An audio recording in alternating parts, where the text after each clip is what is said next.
Hello, my name is Nick, and we welcome you to the Wrevolution. So today, and by today I mean 3 o'clock Sunday morning, we are going to Eastern time, for all of you who are listening, not in the Metro Detroit area, which is probably none of you. We welcome you to NXT Worlds Collide review for 2020. What a show. If you didn't see it. See it. What are you doing? No. If you didn't see it, pause the video, stop, make sure it gets deep enough that we get a review, but stop, go to the WWE Network, spend the $9.99, which I would never advise. Or get the free month. You can do that too. Yeah, that's right. And go watch NXT Worlds Collide. Yes. And look, if you're not a huge wrestling fan, whatever, I understand, it's a little odd that you'd be watching our podcast, but if there was a pay-per-view, I was going to say, hey, if you're not a wrestling fan but you want to get into wrestling, this is the one. So, there are 2 matches on this card. I mean, the whole card's great, but there are 2 matches on this card that are just barn burners. And if you're a wrestling fan, you probably already know which 2 they are. The fun thing is, probably neither of them will get a 5-star from Meltzer, because, it's Meltzer. Exactly. I could see the DIY match getting it. Oh, absolutely. He loves them. Anyway, this was live from Houston in the Toyota Center. Mm-hmm. The Winston Churchill opening. That was really cool. Now, this is the second time they've kind of gone with that World War II kind of opening. First time was the first War Games takeover, which was the FDR opening. This time they go with Churchill. So, absolutely fantastic. Mm-hmm. And, of course, we did not watch it because it's a pre-show, but there was a pre-show match. Did you get the results? I know who was in it. Let me get the result for you.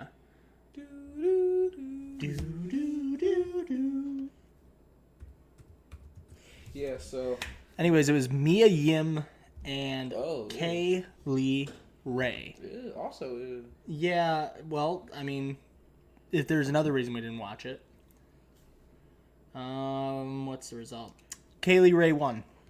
As expected. Kind of sad, bless you, when your NXT UK champion, not women's champion, but just champion. That's also something they did. We need to do a show entirely devoted to what the F that is. Yeah, but when you're NXT UK champion of the women's division, I'll just say that, is on the pre-show. What? Well, I mean, no one's really invested in Kaylee Ray, and she's fighting Mia Yim. And that's the problem. I want to give Kaylee Ray a chance, but I'm not invested. Good, thanks. I don't want to spend any more time on that than we have to, because we have so much to cover, because this was amazing. This was already declaring it one of the best shows of the year. We have so much time left. All of the puns that we could use. It was phenomenal. It was glorious. It was limitless. Undisputedly the best show so far of 2020. Oh yeah. It undisputedly was. Yeah.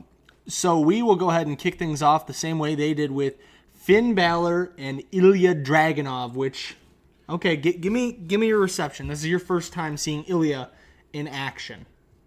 Damn, son, that was great. Look, I like this guy. I need to see more. You're going to get me watching NXT UK, and I'm going to hate myself. The guys over there, they have the same problem that NXT does, that it is developmental still, so there's a lot of matches that are tough to get through.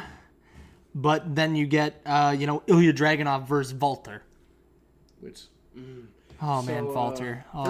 First thing I noticed... Man Crush Monday, even though it's a Sunday. So, first thing I noticed is this was the NXT UK commentary team, which means we got Tom Phillips. Welcome back to the United States, Tom. We missed you, buddy. We really did. Please take over for Michael Cole. Please. Yeah. But it's Tom Phillips and Nigel McGuinness on commentary. Which was a breath of fresh air. Yeah. I mean, I missed Morrow. Initially I was disappointed that we didn't get Mauro Ranallo, but then, Tom Phillips is amazing at his job, so it's not as McGinnis. So, I kind of was just like, whatever. And we did not get Beth Phoenix either. Yeah, it wasn't like they subbed out Morrow for, like, I don't know, Vic Joseph or somebody random, so I'm okay with this. So, and job, in addition, we got the ring announcer from NXT UK for a good portion of the show, which was awesome because I love you. Oh, he was great. He even pauses for the one fall from the crowd, which I love it. Shout outs to WCPW for that.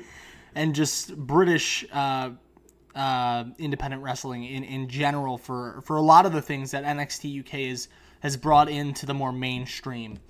So they start out the match sizing up one another, counter one another, and a lot of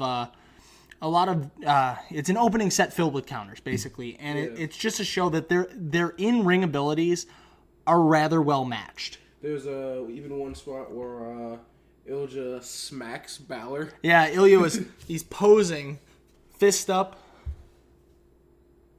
Balor goes for the double guns thing, and Ilya just smacks him under the chin. Nah. But he got a receipt later on. Oh, yes, he did. These two traded multiple very good back and forth counter spots throughout the entirety of the match. And again, it just goes to show these guys are not just work rate guys. These are guys who they know what they're doing. In the ring, these two know the ins and outs of every single move that is called. So, this being my first Draganov match, one thing I noticed out the gate is that he is very no-nonsense, very serious, very hard-hitting. He's got that, like, Russian strong style. It's if you will.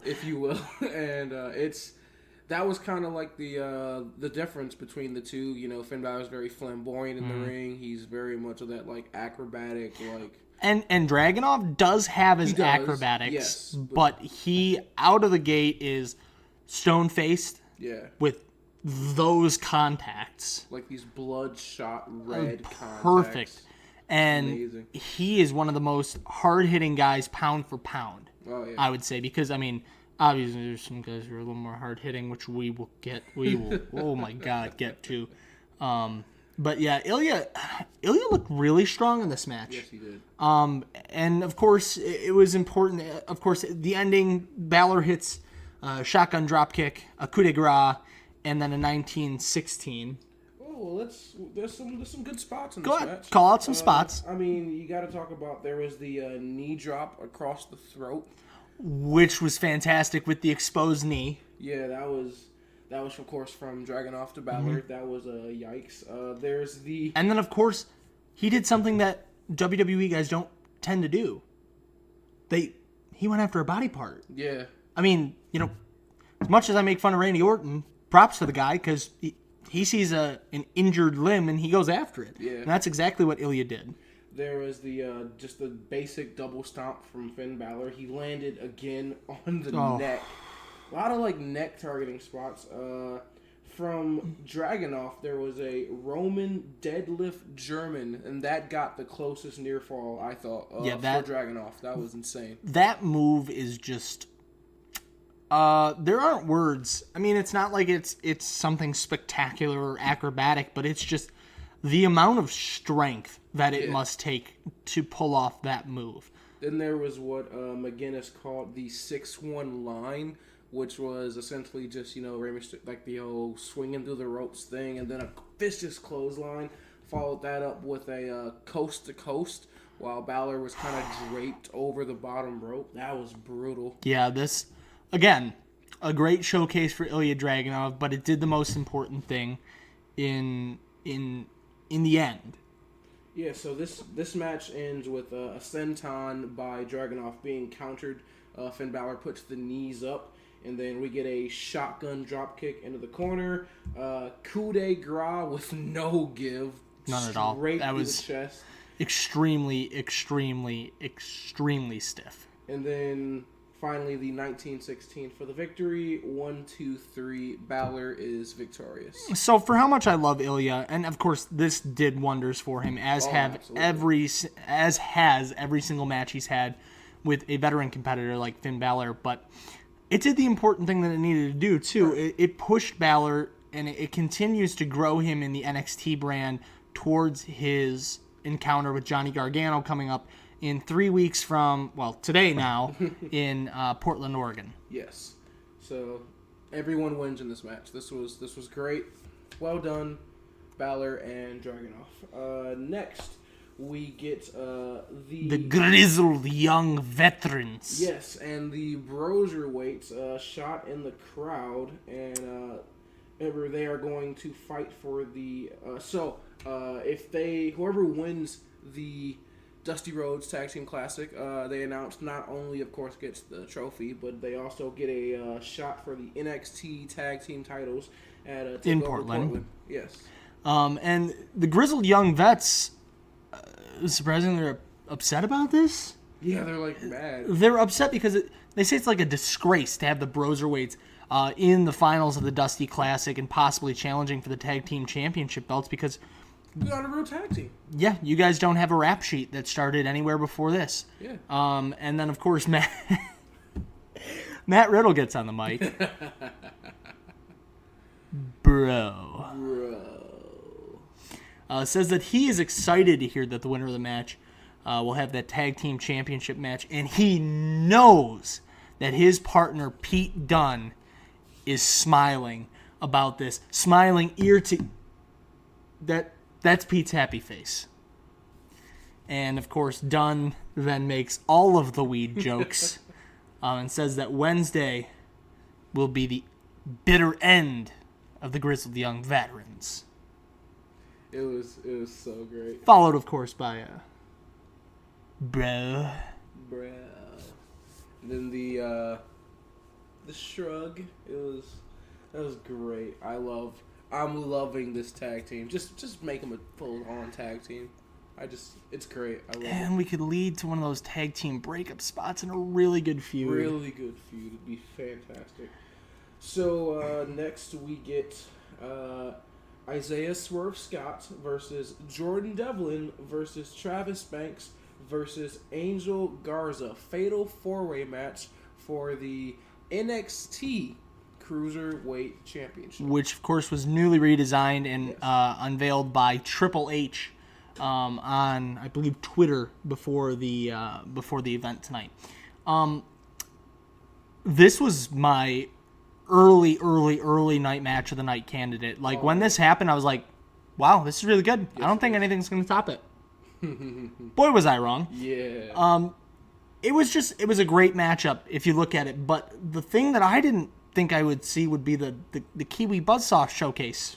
Yeah, because that's what it was. I gained some respect, and I already loved Travis Banks, but I definitely gained more respect for him. See, I've never been a huge fan of Travis Banks. He's good in the ring. Don't get me wrong. It's just his character doesn't do anything for me. You know, it's not like a great gimmick. He's very stoic. Right. So he did fantastic in the ring. All four of the competitors did extremely well in the ring. Angel Garza did good. Yeah, he did the classic like heel thing. You know, he would take a hit and then kind of disappear for a little bit, and then Swerve looked really good. Devlin looked out of this world as expected. Yeah, there was a couple spots here. We got a destroyer from Banks to Devlin. That was absolutely. I have literally in my notes that destroyer though. There was which I'm just gonna call the alley-oop bomb from Swerve to Banks in the corner. Yeah, I mean it was like an alley-oop bomb, but instead of the power bomb position, he just kind of yanked him off and slammed. I have no idea what to call that, to be honest with you. I mean, I'm no wrestling expert, but I have no idea what to call that. Then, kind of near the end of this match, this was. Bear with me now. This is a complicated spot to call. So you get a drop kick into a reverse Rana. So what happened is you have Garza on the top rope. He does the drop kick, and then you have Banks, which delivers the reverse Rana to Isaiah Swerve Scott. Yeah. So Banks was on the shoulder of Scott. Yes. And then of course Garza delivered the missile drop kick to Banks, who hit a reverse Rana on Scott. Banks was tossed from the ring. Garza goes for the pin. 1, 2, broken up. So what I got out of this match is, I mean, I know you talked about Travis Banks, but what I got was Devlin Scott is just putting on great match after great match. So if you didn't know, if you're not a wrestling fan, if you just haven't been paying attention to the UK scene, Jordan Devlin is out of this world. Had what many people are calling one of the best matches of the year already, against Tyler Bate. It was I didn't watch it personally, but I've seen highlights of it, and my God, this kid, this was the guy that just, not even just last year, but just a couple weeks ago, people were calling the, I'll censor myself here, the crap version of Finn Balor. So, well, the kid, you have, and I say kid jokingly, you have definitely put yourself on the map. And yeah, the Irish Ace is his own man, and he showed up and showed out tonight. So, I mean, congratulations to the new NXT Cruiserweight Champion of the World. Yeah, of course, he ends the match. It's a Devlin side driver for the 1, 2, 3 at the end. He had an amazing showcase. I was a little disappointed that it wasn't Isaiah Swerve Scott. I was also shocked that they took the title off Angel Garza so soon. I had expected that Swerve was going to take the title. He's so over with the NXT universe back at Full Sail. I figured if someone was going to win, it'd be Swerve, but I just didn't think they'd have the title taken off this quickly. Well, the funny thing is, I mean, I know that this entire pay-per-view is kind of an attempt to showcase the UK talent, get more people to tune in, but this was a real showcase for both Devlin and Banks. Absolutely, yes. Go ahead. After the match, Jordan Devlin gets on the mic, and he gets in the crowd, or excuse me, on the barricade, the announce table, and he's screaming, "Do you believe me now?" And he says that's why you never bet against an ace, and the crowd's just going crazy, like they are eating it up. This reminds me a lot of that Cody Rhodes promo. Yeah. Like, I don't even need to describe it. You know what I'm talking about. Absolutely. And it reminds me a lot of that. That was a fantastic promo work. And then on the way back, he blows a kiss to Swerve. Scott, yep. And then gets back in the ring to celebrate with Swerve just sitting in the ring in disbelief. So congratulations to Jordan Devlin tonight. That was your moment, and you made the most out of it. And it was great until it was overshadowed one match later. Yeah. So before we get to that, we do get some crowd spots again. So we see Mia Yim and Keith Lee, the newly crowned North American champion. The limitless one. Yes. Bask in his glory. Oh, bask in his glory. Then we see Chelsea Green with Robert Stone. And then we get the promo package for what... I'm just going to say it. It was the best match of the night. I don't care. Spoilers. I disagree. Best match of the night. I disagree. I disagree entirely. That's fine. I think it was a great match. Don't even care. All caps I have. Yeah. Best in the night. Best match of the night. You know what I said? I didn't even bother taking notes on this match because it was absolutely fantastic. I just wanted to sit back and watch. It was so good. And it seems like doesn't matter what year, what time, what place, DIY, Johnny Gargano, Tommaso Ciampa consistently put on the best match of the night in any pay-per-view they're on. Because that is their show. Yeah. DIY is NXT and NXT is DIY. They are, and it didn't help that they were versing the greatest, like one of the best British tag teams in the world. Mustache Mountain, you guys put on another fantastic show, as you always do. Yeah. But it was just, this match was out of this absolute world. It was so amazing to see DIY the crowd back reaction, at it. The crowd. like just when these two teams come out. I mean, the DIY chant, the pop when you hear that DIY theme song come on, then Mustache Mountain, like the way they play up to the crowd, kind of the comedy angle stuff, coming in the ring slow, like spinning the t-shirts around, like it's, oh my god, the crowd was so hot. First of all, thank you, Houston. I thanked Dallas the other day too, but just Texas in general, just thank you for being such a hot wrestling area. Hey now, calm down till we see Raw in San Antonio. Just, oh my god. Or the Rumble fans who are just going to be... Yeah, but yeah, this crowd was just so amazing, and this match deserved a hot crowd like that. It was great. So I have... Before I get into this, if there's anything you want to say. No, you go ahead. You get right into the spot fest because, like I said, I literally took like a note because I just wanted to watch. Yeah, I'm sorry, the wrestling fan. It's selfish because we're doing a podcast, but the wrestling fan in me I couldn't. So, sequence of the night for me was we got the Tyler Driver 97. Then there's a kick out, and then Trent Seven gets in the ring. Chop. This is all to Johnny Gargano, by the way. Gets the chop. To Tommaso Ciampa. There's the chop, and then Johnny Gargano gets in the ring. Super kick to Trent Seven, followed by a super kick to Tyler Bate, which leads Tommaso Ciampa rolling him up. 1, 2, no, kick out. That was. And you just have to watch it. Me explaining it doesn't do it justice. This sequence was just amazing. Like, you thought... This was a near fall fest, by the way, if you didn't guess. But this was like the one where I was like, oh...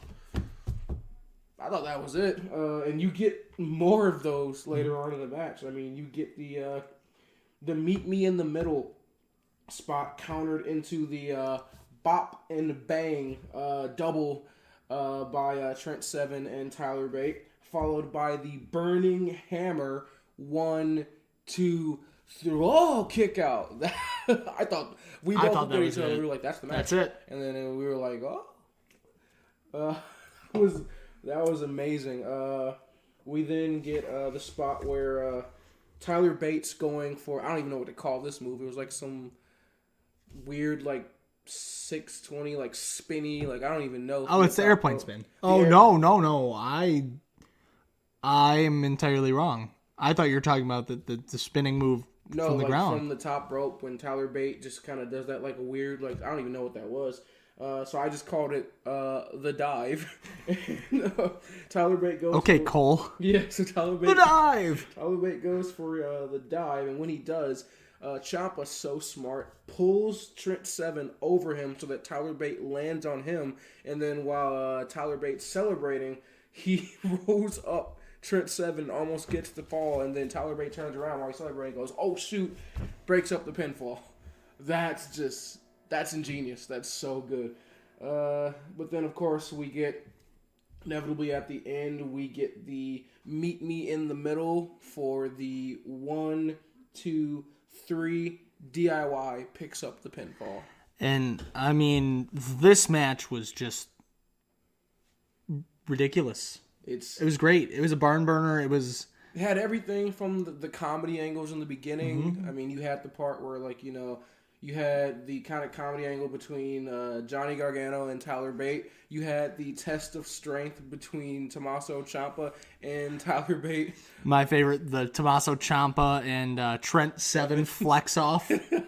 Yeah, you had Tommaso Ciampa kind of strokes his mustache, and then obviously the Mustache Mountain legend does it the right way. And then you have Tommaso Ciampa just flexes, and Trent Seven starts to flex and then just goes, nah, you got it. And shakes his hand like, nah, you're good, man. There was also a spot where you had Tyler Bate holding the leg of Johnny Gargano, and he just puts it down. It's just like, yeah, put her there. Like, yeah, we're good. Mm-hmm. So that was... You had everything from comedy to high octane action to even the kind of the aggressive side of Ciampa and Gargano. They kind of referenced that. There was the spot where Gargano and Ciampa kind of throw Mustache Mountain outside of the ring. They're throwing them over tables and into the barricade, and even the announcers kind of referenced like, oh, like kind of showing the more aggressive side as to when they first kind of broke up and reunited. That was that more when they were heels. So you saw that they had the spot where they sat on the ring apron and they're both waving to the crowd, applauding, patting themselves on the back, and that was so great. I loved it. So this match just had everything. Yeah, to see these guys back together was an absolute dream. My favorite part is there were so many callbacks to previous DIY matches too. You had the callback where they had Johnny Gargano had Tyler Bate in the Gargano escape, and then you had Ciampa had Trent Seven in that like weird armbar, and they're both holding each other's hands, just like when DIY first beat the Revival, and then obviously they didn't win the match in that spot. Then you had that callback to these other Revival match where you had Trent Seven and Tyler Bate kind of in the ring. Trent Seven's protecting Tyler Bate because you see Gargano and Ciampa are both, in each ring corner going for the meat in the middle, and then that's when you got the bop and bang spot. So just callback after callback. Wow. Talk about testing your memory as a wrestling fan going, hey, remember those amazing matches? We're going to do just one specific spot. See if you remember, if you're paying attention. And I was paying attention, WWE. Thank you. Can you tell I'm excited? This is so good. I don't care. Match of the night for me.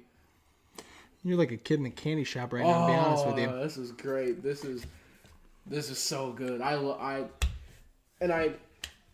We talked about this off camera. I said, name me, and this may sound a little blasphemous, but name me another tag team that was just as hot and over as a team as they were as solo acts.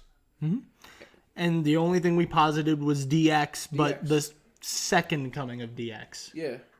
Because when you had the first original faction of D-Generation X, Shawn Michaels and Triple H weren't as hot as solo competitors as they were together as a stable. And then the second time through, they were hotter as solo acts than they were as a stable because you had the goofy, kind of weird glow stick DX. So yeah, man, glow stick DX.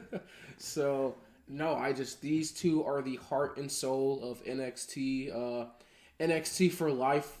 Please, I hope they never go to the main roster. Like, I hope they retire on NXT. That is, I mean, we even talked about off camera again how Ciampa even threatened to retire if he ever got moved to the main roster. So, God, this is just amazing. I loved every second of this match. Please check it out. Like, even if you're not a wrestling fan, just go and just watch this match. You'll love it. It's amazing. Do you need to take a cold shower after that? No, I just need to. I need another DIY match right now. Okay. So, following the match, which there were things after the match, despite what Marcus may tell you. Following the match, they pan to the crowd. They show Mercedes Martinez, who is a guest in the crowd, and then Dakota Kai. And then all of a sudden, my girl Tegan Knox sneaks up from behind and beats the ever-loving hell out of Dakota Kai. Well, yeah, they were... Oh my goodness, I needed to see this. Yeah, so they go back and forth. They trade shots, and then they get the security coming in, kind of dispersing between... and that's just kind of... They just kind of get broken up, but... Fans were pissed. Yeah, the crowd starts chanting, let them fight, let them fight. So, Wednesday, that's going to be a hot match. You know what? It's going to blow off in a steel cage match in Portland. As long as it's the cool NXT steel cage and not the weird WWE one. The red one?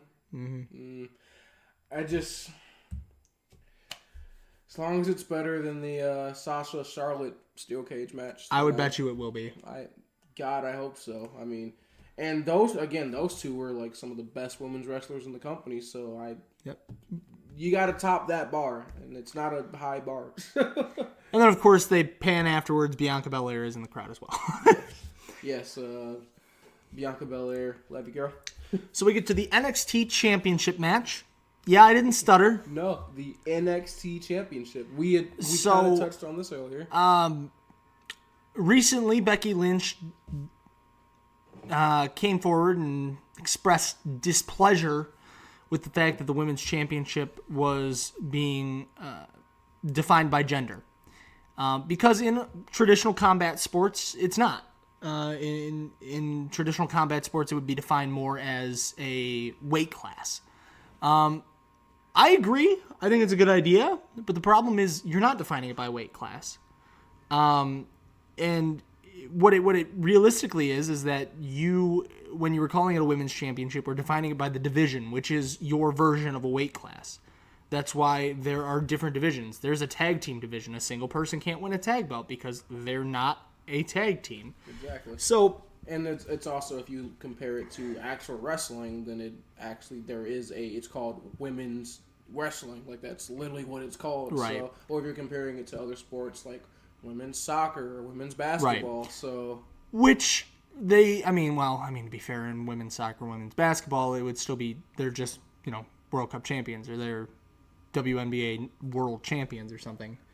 But but WNBA women's national whatever. So you get what I'm saying. Yeah. The point is, I like the idea, but I think WWE rushing to make this happen is going to make this just about as confusing as when Ambrose won the title and they changed the name 6 times. Mm-hmm. And I mean, especially for newer wrestling fans too. I mean, if you're not, familiar with the product and you search up who's the NXT champion, you're gonna get like 2 results, and it's like, what? So here is what I would posit, Becky. If you have such a problem with it being called the Women's Championship, and I respect you for that, I do, because it puts a boundary. Challenge for the World Championship. Oh, God. Pull a TNA. Yeah, dude. I mean, look, Tessa Blanchard's the hottest act on TNA, despite, it being TNA. Well, and also despite, things with Tessa Blanchard, reportedly, allegedly. Yikers, yeah. Look, Becky, if you want the same credit as the guys, then go do it with the guys. Well, and wow, that sounded weird. Go fight with the guys. Well, my mindset is, look, if you're gonna do, if that's your argument, is you need to, that traditional combat sports don't have divisions like that. Why don't we just rename how we break things down? So have it as the NXT champion of the men's division, NXT champion of the women's division. Literally, just like kind of how I called it earlier. It was like the NXT champion of the women's division. Like, just say that, but do it for both, not just the women's division. Have it be more of an equal that way. And this is just me. We talked about this too. The NXT Bantamweight Championship. You could. If you want to go all combat sports on me. The problem with that, though, is Nia Jax. Well, yeah, but again, the problem that UFC is having is that you have multiple women in different weight classes, so then you're just saying all women are the same weight class. Kind of this, like, it's, I don't know, you'd have to, But that's what I'm saying is, like, traditional combat sports are having this same problem. Right, but so I don't want my pro wrestling to have the same problems as traditional combat sports. They already do. I go to professional wrestling to get away from... But they already have the same problems by defining it as a women's division. It's never been a problem until Becky Lynch brought it up. That's the thing. It's not a problem. This is just something, and I don't want to get into politics, so let's get kind of move on. Maybe this is just me. I just think this is a null and void. This issue doesn't need to be a thing. What I'm thinking is, and this is a personal thing, I would bet you that Becky Lynch is jealous of Tessa Blanchard and the fact that she got a world title shot. She probably is jealous. She seems like the jealous type. Because, like, look, I mean, Becky, don't get me wrong. Hell, her whole character right now is based off jealousy of Sasha Banks, Bayley, and Charlotte. Yep. So, I mean, she's talented enough that she could get in the ring with a smaller guy. You're gonna tell me she's gonna fight Brock? No, she's not gonna fight Brock, but Seth. I mean, she's not gonna fight Seth either because, the relationship thing, but like... I mean, Lana's fighting Rusev right now, so... Well, then they would have to on-screen break up, I suppose, but yeah. So, I mean, she could reasonably fight a guy like Seth Rollins. I could see that match. But WWE will never let that happen. WWE is never going to allow cross-gender matches. I guess my whole thing is with that is you just get into the gray area of, okay, yes, she could beat somebody like Seth Rollins. What happens when you have a big man like Braun or Brock come back and win a challenge for the title? Yeah, you don't let them challenge her. You get that in-between champion thing. You give the title to Rey. But then, that's my whole point. Then we're not taking her seriously as champion. We're just, you're just kind of a placeholder because equality. We're just trying to do it because. You could do what Impact is doing and just have Becky go over. That's just that whole like fake women's revolution BS that WWE's been pushing for years. Like, and it's just even the women themselves know that like. This is just WWE's way of trying to get over with the PC crowd. They've said it themselves. Like they feel it's fake. They feel that it's not genuine. Yeah, we're going to give the women a Hell in a Cell match, and then we're going to reduce the amount of spots they can do. Exactly. We're going to make sure that nobody gets hurt. We're going to, if you're going to do it, I agree with you in the fact that go all out. You need to have Becky Lynch going over your top guy, going over Brock Lesnar if you're going to do that. And we know Vince is never going to let that happen. Ronda Rousey could. Brock Lesnar would never let that happen. I want to see that now. Ronda versus Brock. That'd be a great match. That'd be the stiffest match that ever happened. I actually think I'd take Ronda in that match. I think I would too. I think I'd take her in a UFC fight against Brock, to be honest. Yeah, she never has steroids. Yeah, I was going to say, as long as he's off the roids. Yeah. So now that we're done with that discussion. The NXT Championship match between Rhea Ripley, the champion, and Toni Storm. I felt so bad for Toni because she came out and the crowd just didn't care. No I don't get it. Like, again, I love Rhea Ripley. I think Rhea Ripley's going to be a great champion. But why your love for Rhea Ripley does not cancel your love for Toni Storm. I cheer for the Lucha Bros and the Young Bucks. It's the Daniel Bryan effect. That's the way I describe it. It's not just him, but it's the D-Bryan effect. Anyone you put in the ring against your beloved babyface, you just don't care. You want that person to go over. I don't agree with it, but it's what the crowd does. And I think I get it. Part of what contributed to that was the fact that they were just coming. They had to follow the DIY Mustache Mountain match. And you know what? You're right. I do get that because every time I see Chris Jericho in the ring, I want him to win. Yeah. Doesn't matter who he's against. Yeah. I don't care. Yeah, he really doesn't. It doesn't matter. He could be facing The Undertaker at WrestleMania. I want Jericho to go over. I'm a Jericho-holic. Yeah. So that's just kind of how it was for Rhea Ripley. She's already amazingly over. Yeah, but it was like the crowd reaction was 100-0 when it came between the two. And even the match like itself, which was a decent match. It was very good for the length. Yeah. It was a shorter match than it should have been between these two, but of course I'm sure. We've seen them feud before, and not only was it shorter, but they kind of got limited in what they were able to do as well. But the crowd, you could definitely tell the crowd was tired from the previous match. So just kind of like give the crowd some time to breathe, which this is why I say that this is WWE putting that like fake Women's Revolution BS, because you use the Women's Championship match as the piss break. Yeah, as the all right, everybody, let's give the crowd time to calm down before we throw some nuts feuds at them. Those of you who are new to wrestling or wrestling terminology, there is a match noted as the quote piss break match. Yes. Which is the match in which if you are at the arena, you get up and you go urinate. Mm-hmm. Normally it's some like thrown together tag team match or a women's match. Or a women's division match. Which it's not that women's matches are bad. In this case, I loved this match. My break of the night probably would have been the first match. That doesn't really help though. That's the thing. I'd have put Balor and Draganov in this spot. And that people wouldn't have left for that. Yeah, exactly. And that's the problem.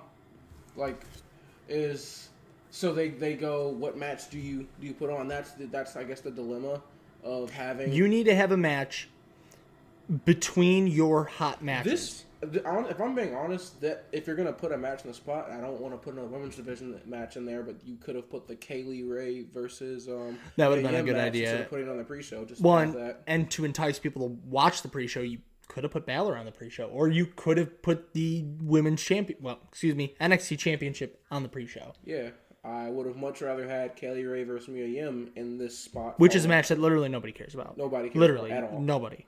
Instead of you putting your NXT Championship of the women's division match. Which is between two competitors that everybody loves. At least, and the reason where I got this idea from, at least like on the main roster when WWE uses a women's match as a pitch break match, it's just normally like you have like the women's championship match later on, but then normally it's like some random feud. Yeah, match, it's like Lacey Evans versus Natty. Yeah, like something no one cares about. Or Lana versus Liv Morgan. No one cares. That'll be the match, or if it's a men's match, it'll be like R-Truth versus like Rusev or something in a match that. Oh, I wouldn't leave for that. But you get What's the up? idea. That would be the match type. So yeah. So, but I also this was a relatively for WWE standards. This was a short pay-per-view. Mm-hmm. So now that we've somewhat delved into solving gender inequality, next show, do you want to solve world hunger? Oh, why not? You get everything here on the Wrevolution podcast. Anyways, for being a short match, we've talked about it for quite a bit. Rhea Ripley hits the Riptide. 1, 2, 3. Ripley retains, as everyone expected. And then,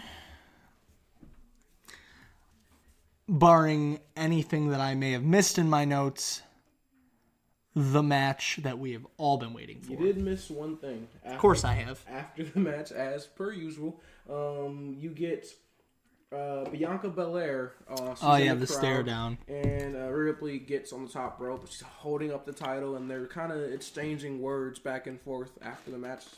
Let me explain something to you, Bianca. Rhea's gonna kill you. Rhea's gonna kill you. You have no chance.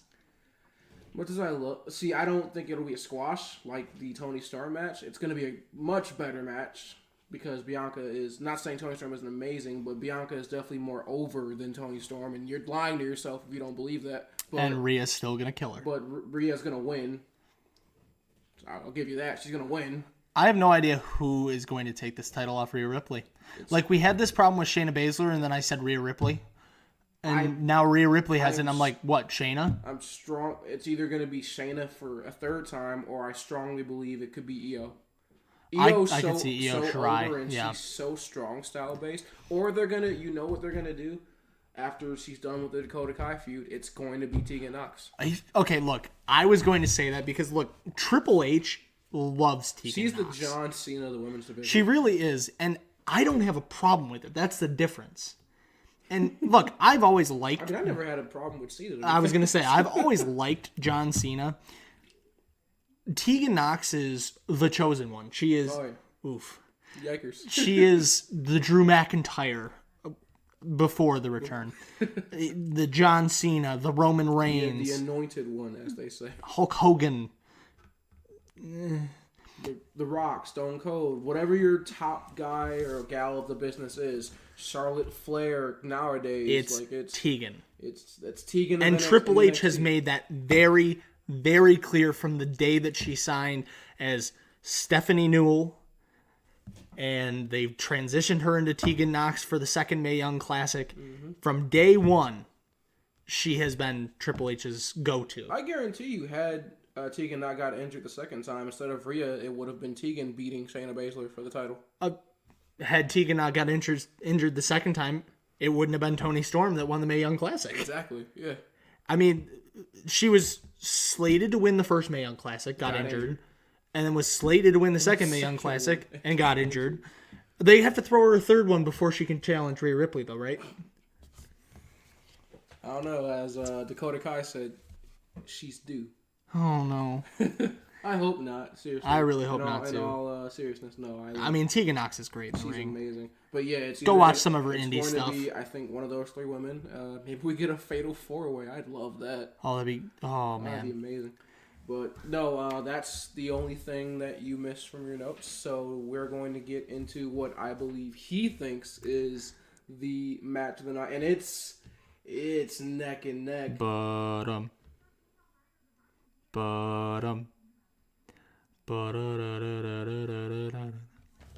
But Bum, ba, da, Ba, ba, ba, ba, da, da, da, da. Bum, bum, bum, bum, bum, bum, bum. Oh my goodness. Imperium. I love it. I love it. For those of you who don't watch NXT UK, you are so missing out. Those of you who don't watch wrestling or NXT, period. Like, let me tell you about a man named Walter. This boy big. That's okay. what I have in my notes. This boy big. So let's first take a moment of silence for Alexander Wolfe, because that spot though. So we get before you get into the injury real fast, the crowd for this match. If the crowd was dead in the previous match, they were alive and kicking for this match. The Undisputed Era comes out and the Adam Cole baby, the boom, everything. They are Undisputed Era without a doubt the most over tag team on the base NXT brand, and Imperium. My goodness. They're so over. We talked about this too. I pointed it out. The stark contrast, not only in styles between Undisputed Era and Imperium, translates to everything from their ring gear to their themes, style, the entrances, to their freaking entrance. I mean, you got Undisputed Era with the cocky like guitar and like all the extras and everything. Pomp and circumstance. And then Imperium's literally begins with the lights going out, a single spotlight, and then some orchestra music. Pretty much Jaws into orchestra. Yeah. Like, it's... Which apparently transitions into a flute solo. Found that out today. But that just shows just how you can... Imperium is so over that they've got the crowd singing along the orchestra music. Yep. That is how over these people are. That is Shinsuke levels This of isn't over. like some like... This is like... Bum, bum, bum, bum. That is the theme song. Yeah, and it's crowd, not ska music. Yeah. It's not like this Japanese pop. It's classical. Classical orchestra music. And you've got... How many people in the crowd? Like... That was probably a good 12 to 14, maybe 16,000. 16,000 people all singing along to this. That is amazing. But the crowd just, even before anything happened, before any fist was thrown or anything, just the 8 men standing in the ring together, just. And the beauty of this is everyone had a side. Yeah. Every single person going into this match. You knew who you wanted. You knew who you were rooting for. Absolutely. From the day I heard about this, I wanted Imperium to win this match. And I love Undisputed Era, but I also wanted Imperium to win. Now look, for selfish reasons. I'm an NXT UK viewer time to time. Clearly, I don't watch enough because seeing the work of Eichner and Bartel were fantastic. And again, rest in peace to Alexander Wolfe.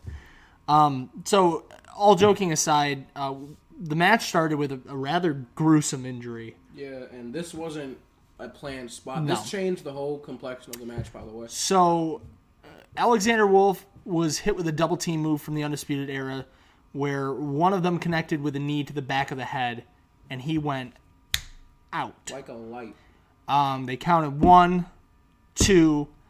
and the ref stopped the count. They explained it like the what was it? The arm was underneath the shoulder. That's how they explained it away. But and then the ref made the members from the Undisputed Era get out of the ring and held up the X, which again for you non-wrestling fans means. Well, traditionally means it is not using it for a spot. Right. This is something this is real. Yes. If the X goes up, this is something that actually happened to somebody. So Wolfe was rolled out of the ring. He was able to walk to the back under his own power, but he does not return. I would posit that there's definitely a concussion in there somewhere. It couldn't have happened to like a worse guy. I know. I mean, I feel so bad for Alexander Wolfe. If you don't know the history there, Wolfe always kind of seems the guy to get the injury, or not only that, but he's been... And he was injured by the same guy. Yeah. It was Fish and O'Reilly who injured him at War Games, and it was Fish and O'Reilly who injured him here. Man, you got to think Alexander Wolfe hates Undisputed Era. Because you think about it, this is Alexander Wolfe's second four-man stable. Yep. First one was Insanity, and then that breaks apart. You're wondering what's going to happen to Wolfe, and then he lands on his feet very well with Imperium. You know, this is his second chance. I'm very happy for the guy. And then his first really big match, Imperium versus Undisputed Era, main event, and this happens. Man, that sucks. Yeah. And he's a good talent too. Don't get me wrong. It's not just we feel bad for him or something. He's a good talent in the ring. Absolutely. That's why you think they keep putting him. Yeah. In these... So that's really rough. Hey, Fish, O'Reilly, please stop hurting people. Killing people, please. Like, you guys are starting to get on the level of the vaudevillains, and that's not good. Well, at least I like you. Yeah, that's fair. So. But I have to say props to all 7 men who were there afterwards. Now, it's not necessarily the case that they had to improvise all of the spots, but a lot of the spots had to be changed. Anything that involved Alexander Wolfe had to either been changed on the fly, or subbed out, cut out of the match, yeah. And inventing new spots to take up time. So to all 7 of those guys, and especially the 3 from Imperium who had to really go the extra mile to make sure that everything happened. Well, actually, to be fair, the 2 guys from Imperium not named Walter, because Walter's spots were set in stone. To pick up the extra spots, the extra work, you looked physically exhausted, and props to you guys for being able to pull that out, because that was heart-wrenching to see your man go down like that, and to be able to pull back in, and all 7 of you guys make this match into what it was.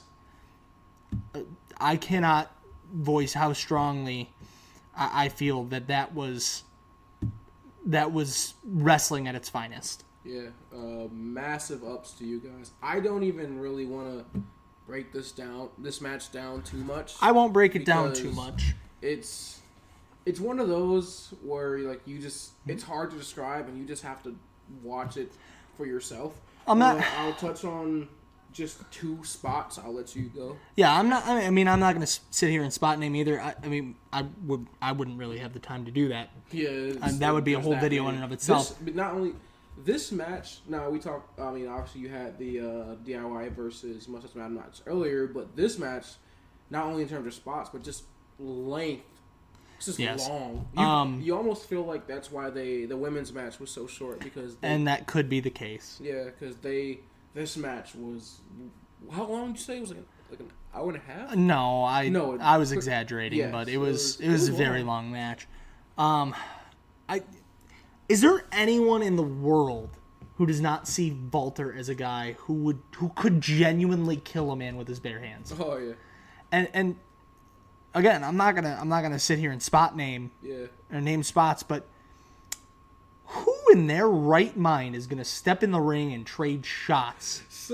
Trade chops with Walter. Walter had been up to this point just kind of doing what he wanted, big chops to really any and everyone in the Undisputed Era. And then I said this too. I said if there's anyone that's going to be Roderick Strong toe of the UE with Walter, it's going to be Roddy Strong. And he, sure enough, gets in the ring and he gives every receipt for all 4 members of Undisputed Era. He just gives it to Walter. I mean, he was eating Walter chops, like taking them and then giving them right back. Walter was, he looked a little staggered by that. He even got Walter down at one point. Yeah, and then of course, Walter chops are just absolutely terrifying. We get just to name another spot, kind of one of the biggies. We get at one point Undisputed Era, because the numbers game gets the advantage in the match, and they kind of make a coordinated effort to, if we're gonna win this match, we got to get Walter out of here. So they all rush to the outside of the ring, get Walter out. They toss him over, rush out to the outside, kind of get him near the announce table. They're thinking, put him through a table. They clear off the announce tables. They're going to put him through the American announce table. And then Walter counters. Nah, he starts laying people out. And then he clears off the Spanish announce table. He's about to put Kyle O'Reilly through it. And then, obviously, the other members, it was Roderick Strong. Yeah, Roddy Strong with the Olympic slam. Because at this point, Adam Cole's just chilling in the ring. So Roderick Strong comes up, shot from behind, then you get another shot from Kyle O'Reilly, and then Roderick Strong, big ups to you. He got the big man up. Olympic slam. Roderick Strong puts Walter, through the American announce table. Mamma mia, to quote Mauro Ranallo. And to quote the crowd. Yeah, because the crowd starts immediately chanting, Mamma mia. Roderick Strong, you monster. And I said this when we were watching his performance in this match. How have you not won a world title yet in NXT? I know you were the North American champion, but how have you not won a world title? I don't know how they look at this man and not see world championship material. I would agree with you entirely. But I think you would agree with me entirely when I say that Jackknife Powerbomb from Walter was earth-shattering. And this is the one of the things when we talked about how they had to kind of change things on the fly. I kind of feel like this spot wasn't the planned. It was obviously the planned finish, but it wasn't the planned ending spot for this match. It may have been, but it just kind of seemed odd. You had this spot where all of the members of each tag team are kind of doing their own separate dives to the outside. Mm-hmm. It's kind of the spot where people are just kind of standing there as a crowd looking up, and then dive over, everybody falls over, everybody get back up, dive, everybody fall over, and then wait for the next one. And then at one point I was thinking we see a Walter dive. Big man fly. No, we see Bobby Fish. He goes over to the top rope, attempts, what was it, I don't even remember what. I think it was a shooting star, and no water in the pool. Walter moves out the way, and then we get, like you said, one of the most brutal, largest jackknife power bombs I've ever seen. We saw a big power bomb earlier in the night to Kyle O'Reilly, I believe. And again, it's hard to recall all these spots because there were a lot of them. And Kyle O'Reilly's head hit the mat pretty hard, and I was like, oh, that's really rough. Yeah. The one that Bobby Fish got, it should have broke the ring. Yeah. Like, that is how much power Walter put into this. And then it was just a 1-2-3. I mean, there was no... To end the match, Walter kind of just falls, puts all his weight on top of Bobby Fish. Now, this is what I think is really cool with the jackknife cover, too, is Walter took his feet and balanced all of his weight on Bobby Fish. He didn't have a single part of his body on the mat. Yeah, he just kind of gets on top of him. And 1, 2, 3. That's the match. I was predicting it was going to be some kind of trade-off between Adam Cole and Walter, because that's kind of how this all started. So I was assuming one of them would take the pinfall. But Bobby Fish is the one who eats the pin. Walter is the one who picks up the victory. Imperium goes over 3 versus 4.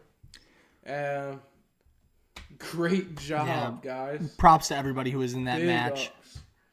You could see too when they're all doing the spot in the ring. You saw how physically exhausted all 3 men were, and then they're even so tired that I didn't see which one it was, but you saw when they do the arms behind the back spot at the ramp at the end of the night. One of them was so tired he didn't even do it. Yeah, he was just like hunched over, like huffing and puffing. Yeah, and it wasn't Walter. No, that man's in fantastic shape. Also had a good little rest period after the table spot. But oh my god, it was so good. So that all being said, best of luck on a speedy recovery from what I can only assume is going to be a concussion for Alexander Wolfe, and hopefully that's all it is. Now, I looked at my notes, and we did miss one thing earlier. A little bit of foreshadowing in the future. We get a Johnny Gargano interview in the back. Yes, Finn Balor attacks him. Finn Balor attacks him from behind. Just brutal attack. And then you have Tyler Bate saves Johnny Gargano. They get pulled around, and then Finn Balor's saying, oh, you're stepping in this now? So we could not only are we getting more foreshadowing for the Finn Balor Gargano match, but we could potentially be seeing a Balor Tyler Bate match with yes, please. Yeah, I mean, if you have Finn Balor light and Jordan Devlin, who put on a great match, no, I think that would be a fantastic match. But I don't want to take anything away from the ending of this pay-per-view. No, it was. This whole pay-per-view was fantastic, but to see Imperium on the ramp, lights go out, just the pure white background with their silhouettes. Oh yeah. Out of this world. Out of this world ending of the pay-per-view. Triple H, you know how to put on a show. Let's really hope that Vince knows what he's doing tomorrow night. At least we got a good night of wrestling on Saturday. Yes, we did. Is that a shot at AEW? No, not at all. Because they're the only other people who wrestle on Saturdays. No, I was saying at least we got good wrestling on Saturday. Oh, and you like in comparison to Sunday. Just so AEW heavy that anything. That's this guy. I mean, this pay-per-view is better than the last AEW pay-per-view. If that makes you feel any better. Oh yeah. And we're not even going to discuss whatever the hell New Japan was doing. So. Oh my God! Lay off Wrestle Kingdom, dude. Yikers! All right, so you already declared your match of the night. Yeah. If you didn't catch it, the 10 minutes plus, I spent just rambling off. 35 minutes. DIY versus Mustache Mountain match of the night. Don't care. Match of the night. And my pick for match of the night is Imperium versus the Undisputed Era. Very close second for me. And not just because of how great of a match it was, but because of how much effort it took for those 7 guys to carry this match. Absolutely. With the injury to Wolfe. MVP for you? The MVP, it's close for me between a couple guys. I mean, you could go through each match and pick out your MVP. I could have done potentially Jordan Devlin from the tag team match. I could have done really anyone from the DIY Mustache Mountain match. But you have to pick out just one guy that stands above the rest. Tonight was Walter, man. It was Walter. He laid his mark on this show. I mean, that's the one guy when you think back to this pay-per-view, you're going to think Walter. So that is my MVP. And my MVP is also Walter. Man, we gotta stop doing this. Yeah, we've been doing that a lot lately. I'm gonna give an honorable mention to Alexander Wolfe for making Walter look that much stronger by having to fight 4-on-3. But all seriousness, MVP Walter, he just absolutely dominated. Oh, yeah. This. If it's not the era of Imperium, it is the era of Walter, and it started today. The funny thing is that in the dueling chants part of this match, where you have, the crowd kind of going back and forth between whoever they pick, you have the Undisputed Era chant, and then it's just Walter, undisputed. Walter. Like, not even an Imperium chant, just Walter. This man is so over. And it's because he's just a giant brute of a man. Big fella. And me and you actually at the same time while watching this had the same thought cross our head. Don't you get Andre the Giant vibes from this man? Not Big Show. Andre. Andre the Giant. He's got kind of that same stature as Andre. Yeah, he's a little shorter. Obviously shorter and smaller, but the way he moves in the ring, the way he holds himself. The way when he's in the ring, he just, there's just no chance for anyone he's fighting. It's just, I get Andre vibes from this guy. So, that all being said, good luck Rumble, by the way, following this up. The Royal Rumble is, tonight, technically, because, it's like 3 o'clock in the morning now, 3:30. Let me go ahead and give a little. 3:45. Cool. I work tomorrow. I don't open, thank God. So the Royal Rumble is tonight. Our review for the Royal Rumble will be sometime Monday. And hopefully we'll have it up by Tuesday. Or Monday night if we're really lucky. No, it will. It'll be Tuesday. Both our Raw and Rumble review will be going up probably midday afternoon Tuesday.